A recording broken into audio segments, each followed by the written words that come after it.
अब याचना नहीं, अब रण होगा, रण। और भीषण होगा संघर्ष, बहुत भीषण। और वहाँ अपना हक लेने के लिए हम सब लोग मिलकर लड़ेंगे। फिर परिणाम की चिंता हम अब नहीं। सादर प्रणाम। मैं आप सभी को बहुत बहुत नमस्कार करता हूँ। आज आपके सामने इसलिए हूँ, EPS 95 के बारे में कुछ भी संकेत नहीं है। और आप जानते हैं 13-14 अक्टूबर को 2025 में मंत्री महोदय ने हमसे ये वादा किया था कि आपको जल्द ही मीटिंग के लिए बुलाएंगे और आपके इस प्रश्न का हम उत्तर निकालेंगे, इसको सुलझाएंगे। लेकिन 14 अक्टूबर के बाद 14 नवंबर, 14 दिसंबर, 14 जनवरी, फिर भी हमें अभी तक कहीं बुलाया नहीं है।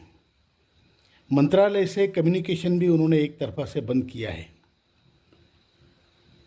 और अभी तक हमारे प्रश्न का हल नहीं निकला है। जबकि 2013 में प्रकाश जावड़ेकर जी जब बीजेपी के प्रवक्ता थे, उन्होंने ये कहा था कि हमारी सरकार सत्ता में आने के 3 महीने के अंदर, 90 दिन के अंदर हम आपके प्रश्न का सॉल्यूशन निकालेंगे। आज 14 बरस हो गए। 14 बरस में भाई राम जी का वनवास भी खत्म होता है और हमारा वनवास अभी तक खत्म नहीं हो रहा है। ये हमारे साथ जाती है, बहुत बड़ी जाती है।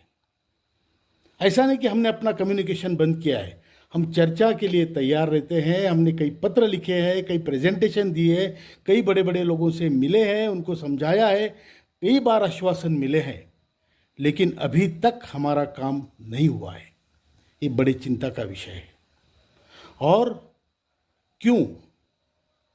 हमने ऐसे कौन से पाप किए हैं जो इस जन्म में हमको ये सरकार भुगतने में मजबूर कर रही है? क्या ये 2013 में दिया हुआ वादा केवल इलेक्शन का जुमला था? और 14 साल में इनको फुर्सत नहीं मिली। 90 दिन की जगह 14 साल हो गए। ये बहुत बुरी बात है और इसके लिए हम सब चिंतित हैं।